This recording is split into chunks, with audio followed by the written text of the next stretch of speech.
YCP 5వ జాబితాపై ఎమ్మెల్యేల్లో ఉత్కంఠ మొదలైంది. 2-3 రోజుల్లో తుది జాబితా విడుదల కాబోతోంది. పలువురు ఎమ్మెల్యేలు నేతలకు సీఎంఓ నుండి పిలుపొందింది. గుడివాడ అమర్నాథ్, బుర్రా మధుసూదన్ యాదవ్, మదిశెట్టి వేణుగోపాల్కు తిరిగి టికెట్లు ఇచ్చే అవకాశం ఉంది. ఇక ఆల్రెడీ ప్రకటించిన ఇన్ఛార్జిలో కొందరిని మార్చే అవకాశం ఉంది. ఇప్పటికే 10 పార్లమెంట్, 58 అసెంబ్లీ స్థానాల్లో మార్పులు జరిగాయి.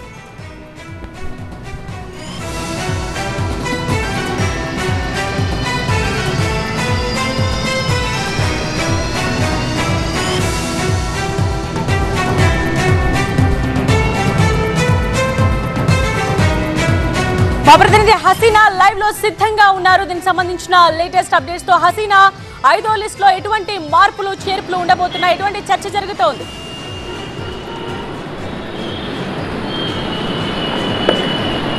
వైఎస్ఆర్సీపీ అధిష్టానం 5వ లిస్ట్ ఇవ్వడానికి పూర్తి స్థాయిలో కసరత్తు జరుగుతుంది.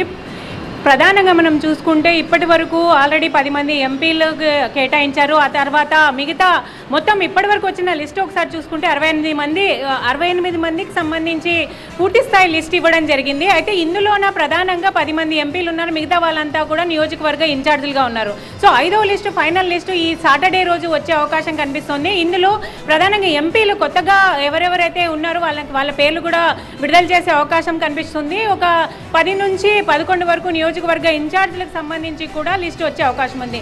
ఇందులో ఆల్రెడీ 3 సిట్టింగ్లు ఉన్నారు, వెయిటింగ్ లిస్ట్లో ఉన్నాడు. అందులో మనం చూసుకుంటే సిట్టింగ్ ఎమ్మెల్యే అనకాపల్లి నుంచి గుడివాడ అమర్నాథ్ ఉన్నారు, దర్శి ఎమ్మెల్యే ఉన్నారు, అలాగే కనిగిరి ఎమ్మెల్యే. వీళ్ళు 3 కూడా సిట్టింగ్ ఎమ్మెల్యేలు. వీళ్ళకి మళ్ళీ తిరిగి కూడా సీటు కేటాయిస్తామని చెప్తున్న నేపథ్యంలో వాళ్ళకి ఎక్కడి నుంచి ఇస్తారు అనే దాని గురించి వాళ్ళు ఇప్పటికే చాలాసార్లు క్యాంపు కార్యాలయానికి వస్తున్నారు, వెళ్తున్నారు. సో ఈ నేపథ్యంలో వాళ్ళకి తిరిగి కూడా సీటు కేటాయించే అవకాశం కనిపిస్తుంది. వెయిటింగ్ లిస్ట్లో ఉన్న సిట్టింగ్ ఎమ్మెల్యేలకు సీట్లు కేటాయించే అంశం పైన కూడా ఎక్కడి నుంచి కేటాయిస్తే బాగుంటుందని చెప్పి కూడా అధిష్టానం దానికి సంబంధించి కూడా చర్చ జరుగుతుంది. ఈ కసరత్ అంతా కూడా పూర్తి అయ్యి సాటర్డే రోజు ఈవినింగ్ అంతా ఫైనల్ లిస్ట్ ఇవ్వడానికి సిద్ధమవుతున్నారు. ఎందుకంటే సాటర్డే రోజు నుంచి సీఎం జగన్ జిల్లాల పర్యటన కూడా ప్రారంభిస్తున్న నేపథ్యంలో ఆ రోజు ఫైనల్ లిస్ట్ ఇవ్వడానికి పూర్తి స్థాయిలో అధిష్టానం కసరత్ అయితే చేస్తుంది. అయితే ఓవైపు సీఎంఓ నుంచి కాల్ వచ్చిందంటే చాలు, మరోవైపు ఎమ్మెల్యేలంతా కూడా కొంచెం ఆందోళన చెందుతున్నారు. ఎందుకంటే తమకు సీటు ఉందా లేదా అనే అంశం మీద కూడా పెద్ద స్థాయిలో వాళ్ళంతా ఆందోళన జరుగుతుంది. సో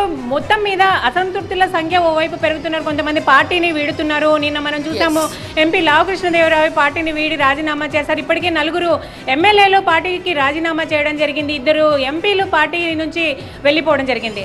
సో పూర్తి స్థాయిలో మనం చూసుకుంటే లిస్ట్ సాటర్డే రోజు ఫైనల్ లిస్ట్ వచ్చే అవకాశం కనిపిస్తుంది.